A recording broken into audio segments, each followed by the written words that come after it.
Amid the collapse, wars and disintegration of Yugoslavia from 1991 to 1999, the Bosnian Serb Army, the VRS, launched an offensive and took over the UN safe area of Srebrenica on July 11, 1995, despite UN Security Council Resolution 819, which stated that the enclave should be free from any armed attack or any other hostile act. In April 1992, Serb paramilitary groups took control of Srebrenica, a predominantly Bosniak-inhabited city, close to Bosnia's eastern border with Serbia. A month later, the Army of the Republic of Bosnia and Herzegovina retook control of the town. In 1993, Bosnian Serb forces launched an offensive to take over the areas around Srebrenica. Swollen with refugees, the town's population increased from its pre-war 27,000 inhabitants to 60,000. On April 16, 1993, the UN Security Council declared Srebrenica and its surroundings a safe area, protected by lightly armed UN peacekeepers. In June 1993, the UN Security Council expanded UNPROFOR's mandate to deter attacks on the besieged enclave and, in support, authorized the use of air power.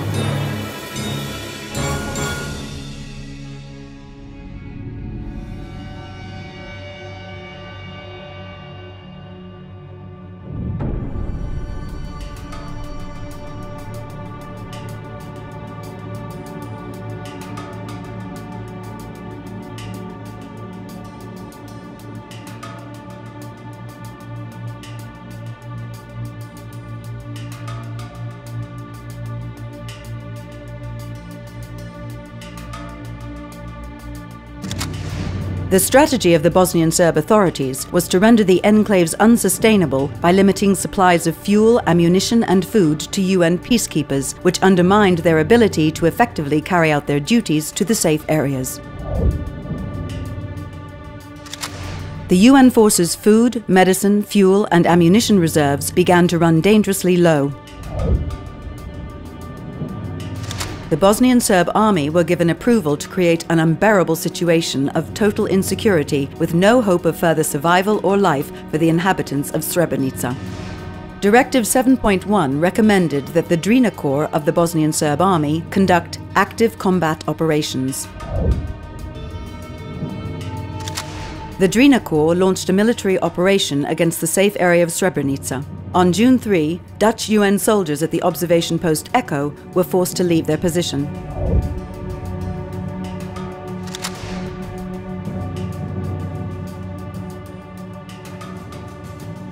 I insist that we will never use force and impose our will on the Serbs. If we hit them, they will be more cooperative.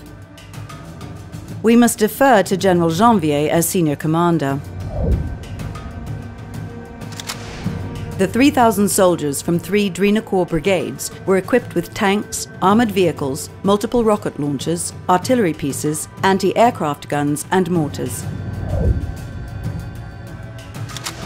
When the Bosnian Serb forces began their attack on Srebrenica, General Mladic knew that the UN forces numbered 450, that they were lightly armed, and that this was a crucial moment as they lacked air support. The Army of the Republic of Bosnia and Herzegovina requested that the UN battalion commander return them the weapons that were surrendered as part of the 1993 demilitarization agreements. The request was refused. Dutch battalion headquarters declared a state of red alert. The position of UNPROFOR soldiers in the enclave worsened by the day. Bosnian Serb Army General Krstić must have known the Bosnian Serb Army military actions against Srebrenica were calculated to spark a humanitarian crisis that would later lead to the elimination of the enclave and force the Srebrenica inhabitants into fleeing the town and seeking protection at the Dutch battalion headquarters in Potocari.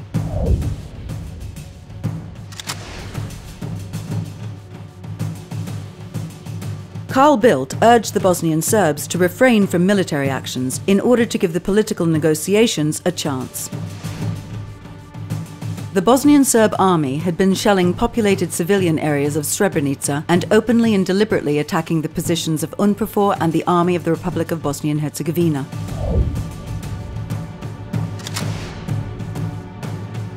The Dutch battalion commander requested close air support in response to an attack on observation post Foxtrot, but his request was denied. UNPROFOR officials in Sarajevo and Zagreb also believed the Bosnian Serb army did not intend to overrun the entire enclave, but only to take control of strategic areas in its southern part. Bosnian Serb army soldiers, upon entering the UN observation post Foxtrot, ordered its crew to abandon the post and surrender their arms. The Bosnian Serb army took UN observation post uniform. Observation posts Foxtrot and uniform had fallen. The situation had grown very tense. At no point during that meeting was there any discussion about the ongoing Bosnian Serb army attack on Srebrenica, nor was there any assessment made that they were planning to overrun the enclaves. The meeting concluded with a sense that if there were no breakthroughs on the peacemaking front in the immediate future, the UN would have to consider withdrawing from Bosnia. The UNPROFOR commander insisted that the UN soldiers being held in Bratunac should be allowed to return to Potocari. General Tolimir responded that he would convey the proposal to his subordinates on the ground. The estimated 3,000 residents of the Swedish shelter project, located near the southern perimeter of the enclave, began fleeing towards Srebrenica town. The Bosnian Serb army began to attack UN observation post Kilo in the south of the enclave. The UNPROFOR commander's chief of staff expressed that he considered this to be an attack on the safe area and said that UNPROFOR would be forced to defend it with all means. It was decided that the Dutch battalion should establish a blocking position against the Bosnian Serb army forces' approach to the town. In connection with this, the acting UN commander in Sarajevo forwarded to the UNPROFOR command in Zagreb a written request for close air support.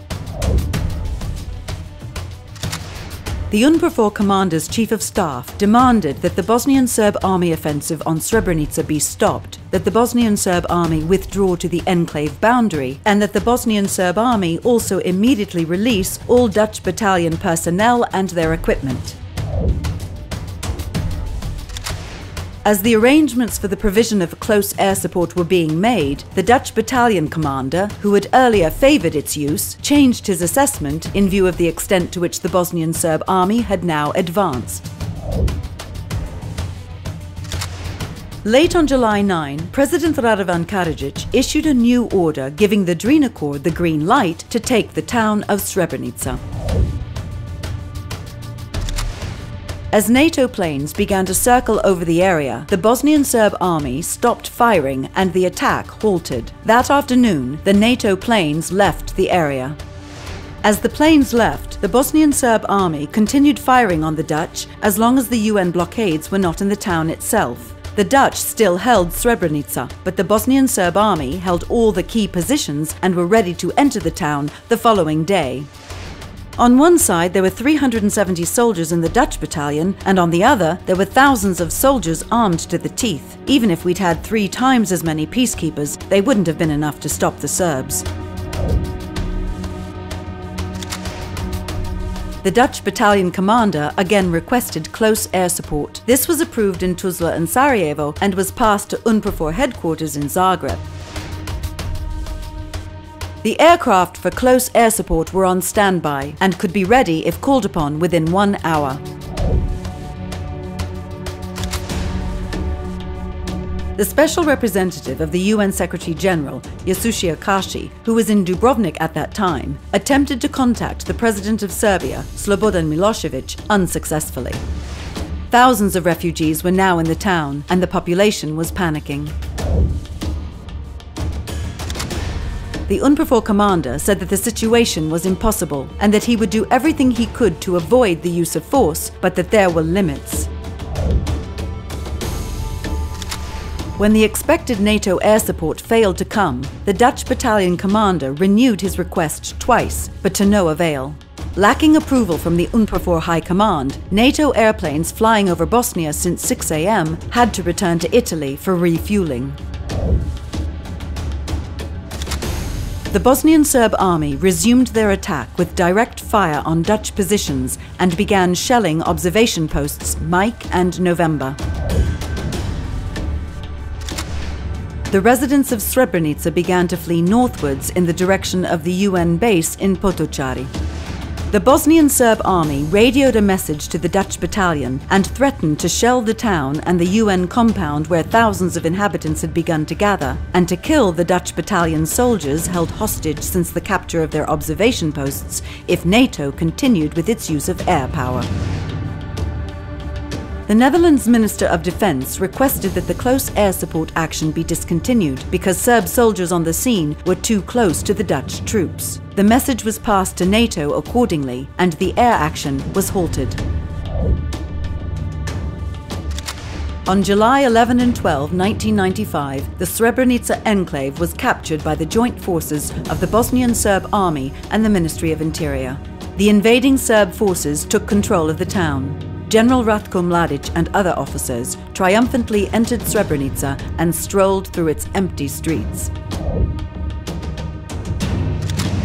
United Nations military observers reported that upwards of 20,000 inhabitants, mainly women, children and the elderly, were converging on the Dutch battalion headquarters compound in Potocari.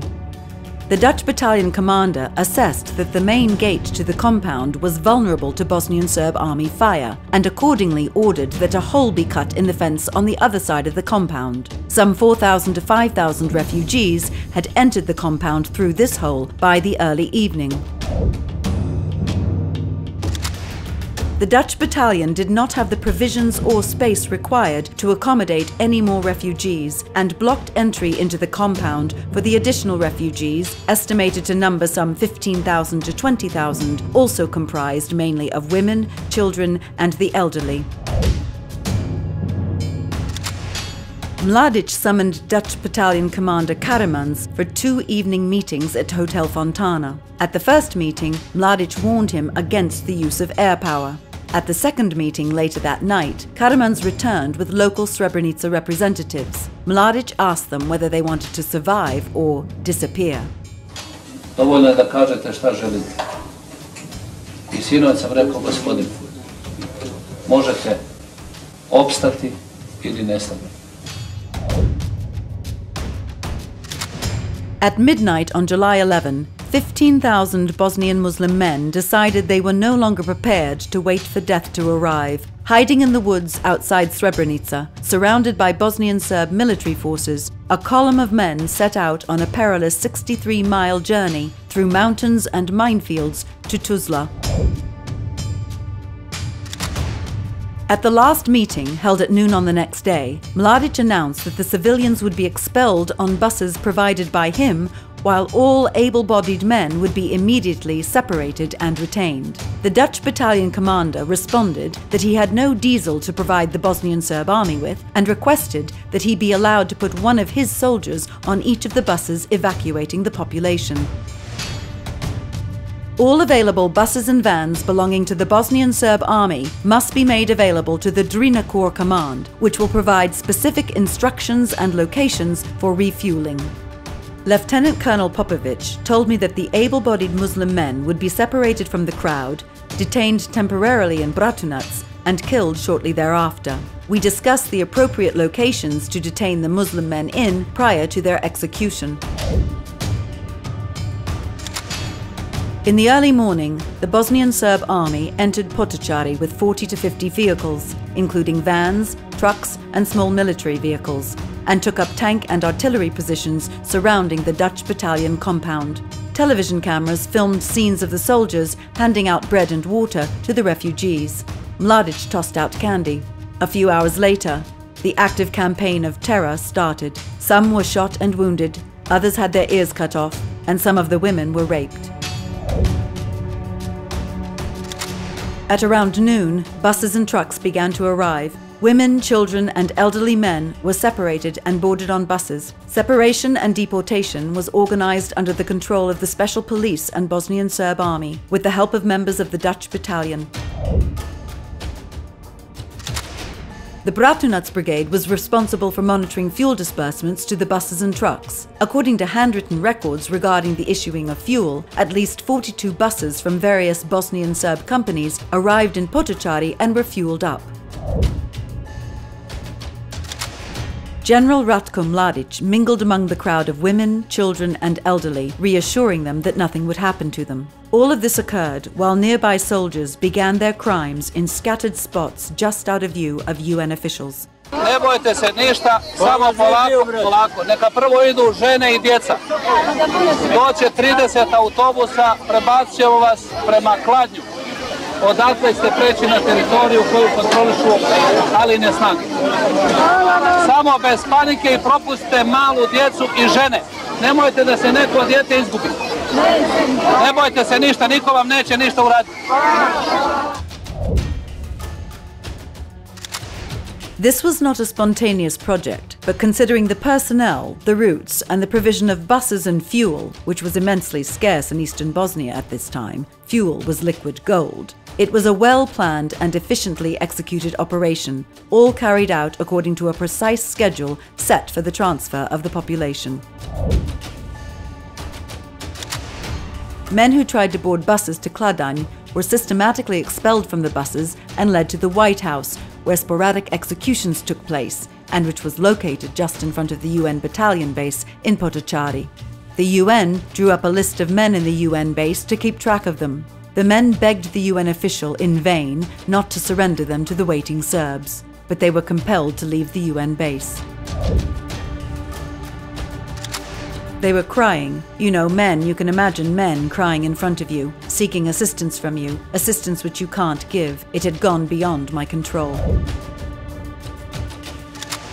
The Dutch deputy battalion commander had initially protested to the Bosnian Serb army about the separation of the men, but relented when the latter claimed that the men would not be harmed and would simply be treated as prisoners of war in accordance with the Geneva Conventions.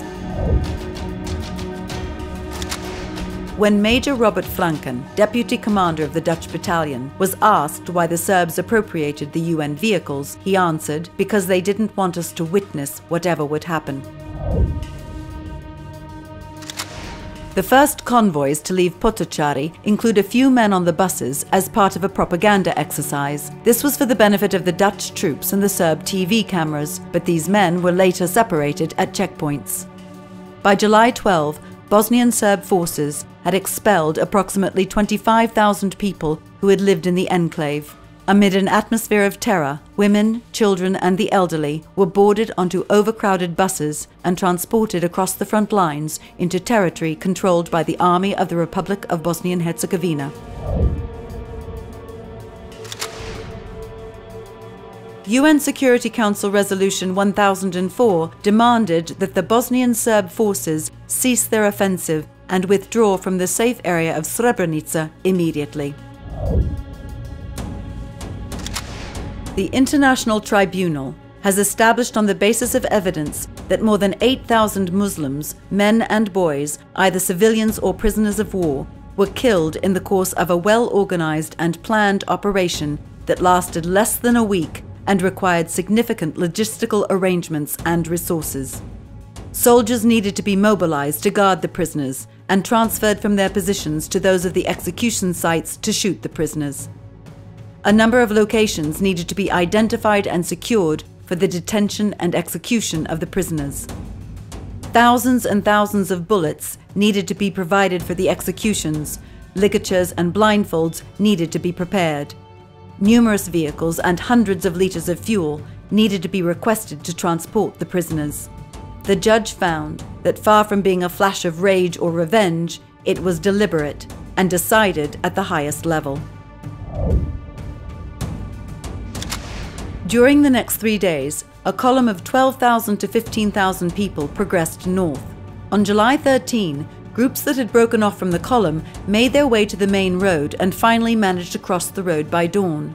The last large groups crossed the asphalt road around 6 a.m., at which point any further movement was impossible, as the Bosnian Serb army had placed a large force at the site.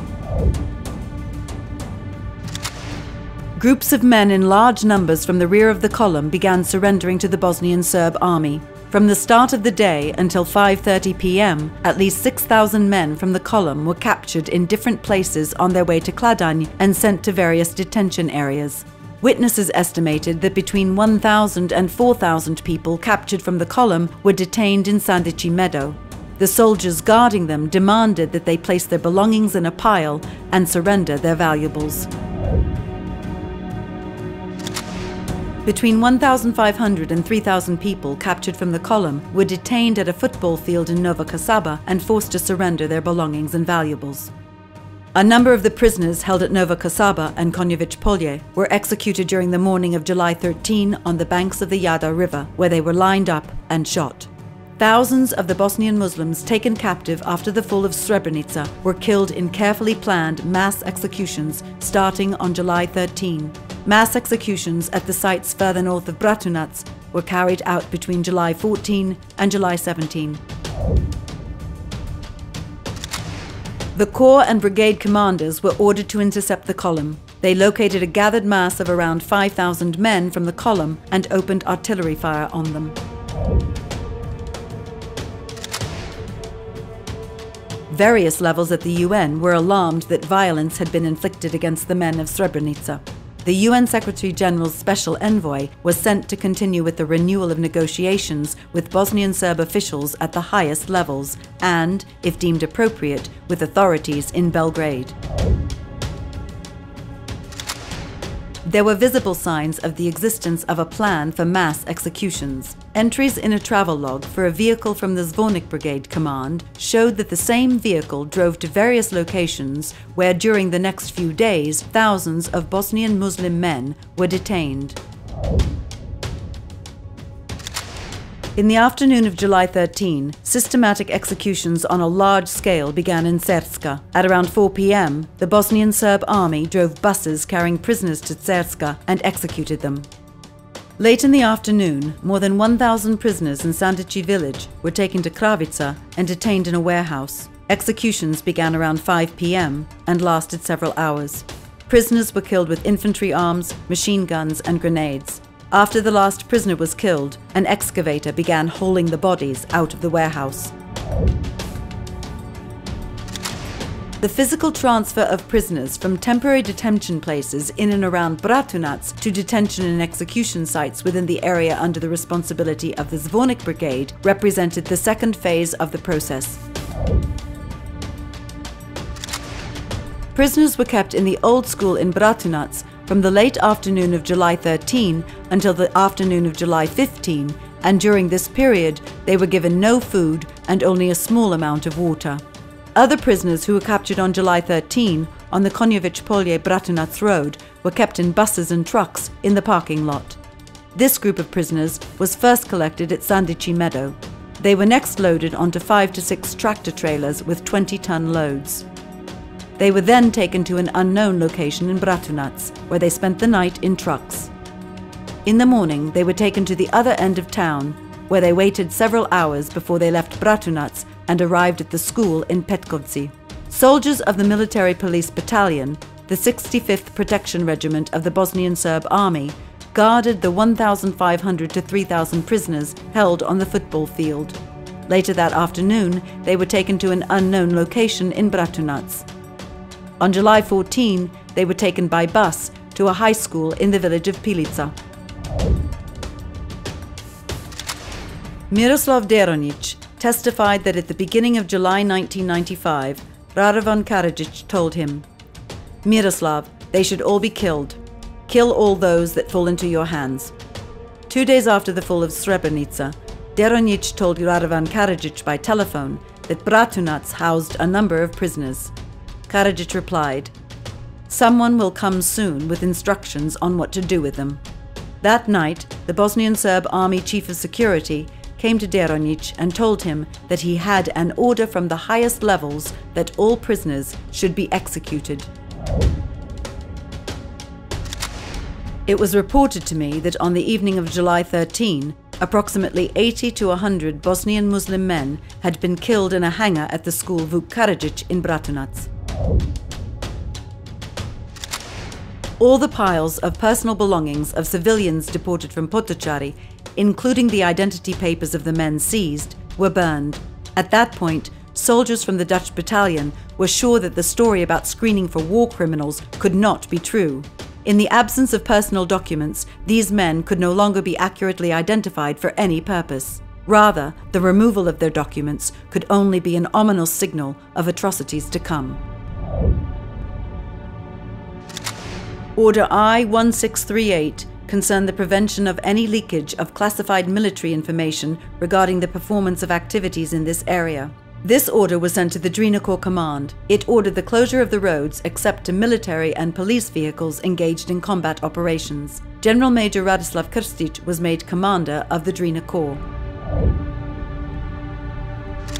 Bosnian Serb army officers often used unprotected lines because they were faster. The Army of the Republic of Bosnia and Herzegovina intelligence officers intercepted conversations over these lines. These recordings were later submitted to the prosecutor's office at the Hague Tribunal.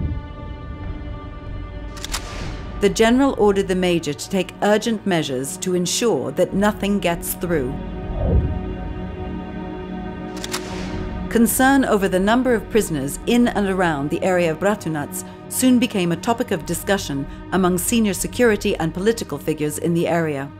Deronic was afraid the prisoners represented a threat to the city's security and did not want killings done in or around Bratunac.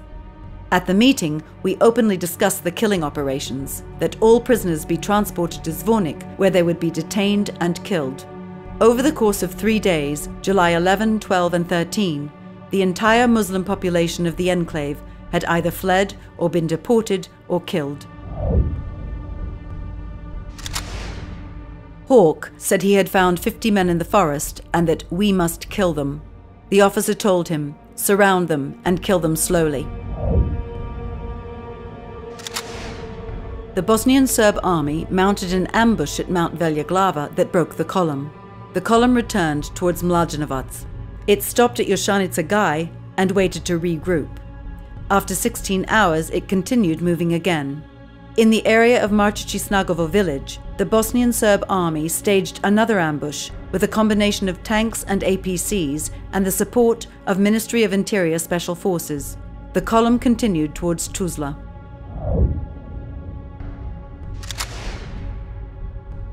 Reports of the disappearance of Bosnian Muslim men from Srebrenica began to appear in the world media.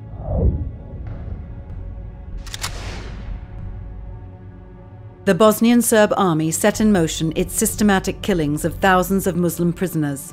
They began by transferring prisoners from Bratunac to various locations. During July 14, 2,000 to 2,500 men in a convoy of 30 buses were transported from Bratunac to Zvornik. They were held in the gymnasium of an elementary school in Grbavci near Orohovac, as well as in other schools. For the executions, 2 adjacent meadows were used. The men were lined up and shot in the back. Those who survived the initial gunfire were killed with an extra shot. Once one meadow was full of bodies, the executioners moved to the other. While the executions were in progress, earth-moving equipment was digging the graves.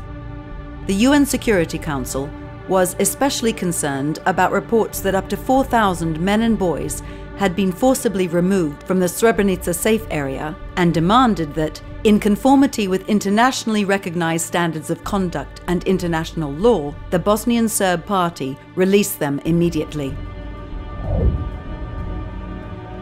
The Serb forces transported 1,500 to 2,000 prisoners to Petkovci and detained them in the hall of a primary school.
Prisoners killed between the 14th and 17th of July were buried within 24 to 48 hours in mass graves in the immediate vicinity of the execution sites. In some cases, victims were forced to dig their own graves. In other cases, they were lined up and shot in the graves themselves. Sometime after midnight on July 15, the Bosnian Serb army loaded prisoners who had been detained in the new school in Petkovci onto trucks and drove them to Petkovci Dam, where they were then executed. The Bosnian Serb army lined up and shot prisoners in groups of 5 to 10 men. After the firing stopped, the only 2 survivors crawled out of the pile of bodies to a hiding spot. On the morning of July 15, work began on mass burials in the fields of Orahovac and near the dam in Petkovci, where the killings had been carried out.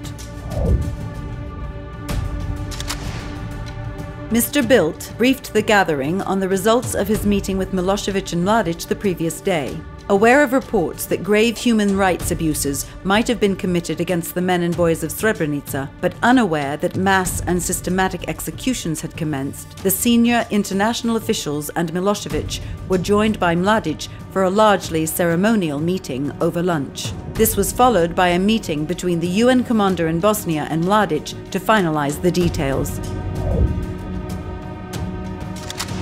Around 8 a.m. on the morning of July 16, 1995, some parts of the 28th Division of the Army of the Republic of Bosnia and Herzegovina, in a joint action with artillery support from the 2nd Corps from Tuzla, attacked and breached Bosnian Serb army lines, joining the front of the column in the area of Baljkovica, where fierce battles were taking place between the Zvornik Brigade and the 2nd Corps of the Army of the Republic of Bosnia and Herzegovina. Some parts of the columns continued trying to break through into territory under the control of the Army of the Republic of Bosnia and Herzegovina. There are still 3,500 parcels that I have to distribute, and I have no solution. I'll see what I can do. The word parcel was used in this intercepted conversation to describe the prisoners from the Bosnian Muslim column, while distribute meant handing them over to the killing squads. Obrenovic is really engaged to the maximum. This parcel has done the most to ruin us. And since this morning we have been reporting on the number of people, so. Subsequently, on July 16, 1995, men from the Bratunac Brigade arrived to assist members of the 10th Sabotage Detachment with the executions on the Branjevo military farm. Buses with prisoners arrived between 1 and 2 p.m., and a group of soldiers from the Bratunac Brigade joined Dražan Erdemovic's unit to assist with the shootings, which lasted from 10 a.m. to 3 p.m. The Pilica Culture Center was in the zone of responsibility of the 1st Battalion of the Zvornik Brigade. On July 16, hundreds of Muslim prisoners were executed there. According to the testimony of Dražan Erdemovic, the same soldiers from Bratunac who had arrived to assist with the Branjevo military farm shootings carried out the killings at the Pilica Culture Center. After the executions at the Branjevo military farm, the soldiers from the 10th Sabotage Detachment left for a cafe in Pilica. The sounds of the executions lasted for approximately 15 to 20 minutes, after which a soldier from Bratunac entered the cafe in Pilica to inform Erdemovic and the others present that everything was over. Officer Rasic confirmed that he had finished the job. Krstić was told that they needed to continue working at full steam and that he needs to continue the work. Hello, it's Popovic, boss. Everything's okay. That job is done. Everything's okay. Everything has been brought to an end. No problems. The grade is A. Milenko Tomic, a driver for the transportation of the dead bodies from Pilica to the Branjevo military farm, testified.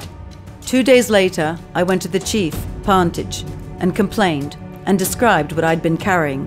Pantic just told me, a job is a job, and gave me a new task. In the early morning on July 18, a group of 200 men surrendered to the Bosnian Serb army in the area between Nova Kasaba and Konjević Polje. In the Planinci Balkovica region, the Bosnian Serb army found and executed 20 men and surrounded an additional 150 persons.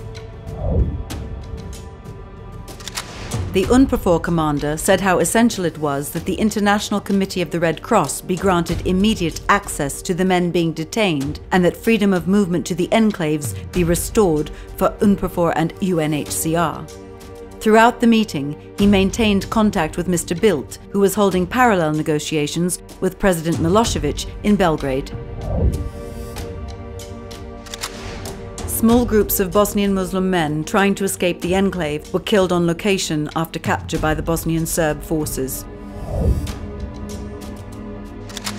Among the evidence that the judges used to determine the number of those killed by Bosnian Serb forces were the mass graves where the victims were buried. Primary graves were those sites where the bodies of victims were immediately buried after execution. Bosnian Serb forces later dispersed the primary graves in an effort to conceal their crimes. Over a period of several weeks in September and October 1995, bodies were removed from primary graves and reburied in other locations or secondary graves. By killing all the military-aged men, the Bosnian Serb forces effectively destroyed the community of the Bosnian Muslims in Srebrenica and eliminated all likelihood that it could ever re-establish itself in that territory. The chamber concludes that the intent to kill all the Bosnian Muslim men of military age in Srebrenica constitutes an intent to destroy in part the Bosnian Muslim group within the meaning of Article 4 of the ICTY statute and must therefore be qualified as genocide. The trial chamber has thus concluded that the prosecution has proven beyond all reasonable doubt that genocide, crimes against humanity, and violations of the laws or customs of war were perpetrated against the Bosnian Muslims at Srebrenica in July 1995.